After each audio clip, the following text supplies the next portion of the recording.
They thought they could get rid of me quietly. No notice, no explanation, just a smug smile and a "your services are no longer required." But what my boss didn't realize was that firing me that way wasn't just cruel. It was illegal, and he had just handed me the perfect weapon to destroy him. A few years back, I was working as an SEO copywriter and social media manager for a big Italian company. At least, that's what the contract said. In reality, they forced me to open a VAT number and work as a so-called freelancer. But there was nothing freelance about it. 8 hours a day, 5 days a week, reports directly to management. No side clients, no freedom, no extra connections like they promised. It was full-time employment disguised as freelance. Illegal, unfair, and exploitative. Still, I did my job perfectly. Deadlines met, campaigns successful, clients happy, emails full of praise. But in the shadows of the office, two people weren't so happy. Mini boss's girlfriend, big boss's mistress. Both on payroll, both incompetent. They made constant mistakes, dumped their tasks on me and others. And when I called them out, they hated me for it. 7 months into the job, Mini boss calls me into his office. His voice, too casual. His smile, fake. He looks me dead in the eye and says, "Your services are no longer required." No letter, no official notice, just words. I asked to speak with Big Boss. Denied.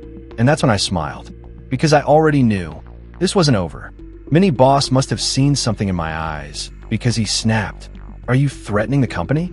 And I said, "Threats are for people who aren't sure they'll win. I'm making a promise. It's just a matter of time." His face went pale.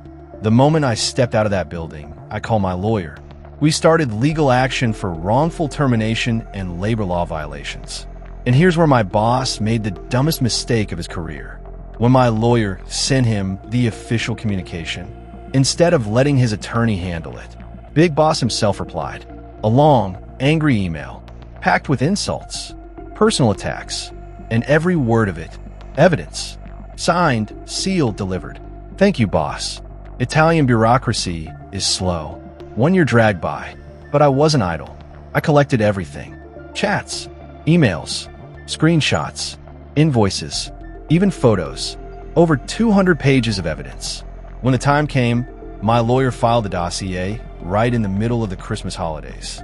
And less than a week later, their own lawyer called us, begging, desperate, "Please, just tell us how much you want for a settlement." They knew they'd lose. They knew trial would ruin them. So I gave my number, a 5-figure sum. They accepted instantly, not a single complaint. Finally, the day of the settlement hearing arrived. The courtroom was silent. The judge looked through the file.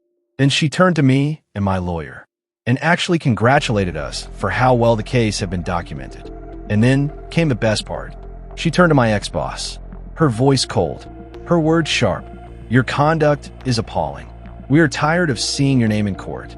I swear I saw him shrink in his chair. That moment alone, worth more than the money. So in the end, they fired me illegally. They tried to silence me. And instead, they paid me. Paid me for every sleepless night. Paid me for every moment they made me feel disposable. Paid me for every ounce of disrespect. And the best part? The system that they thought they could bend finally bent back and slapped them in the face. Karma doesn't need an invitation. Sometimes it just walks right into the courtroom.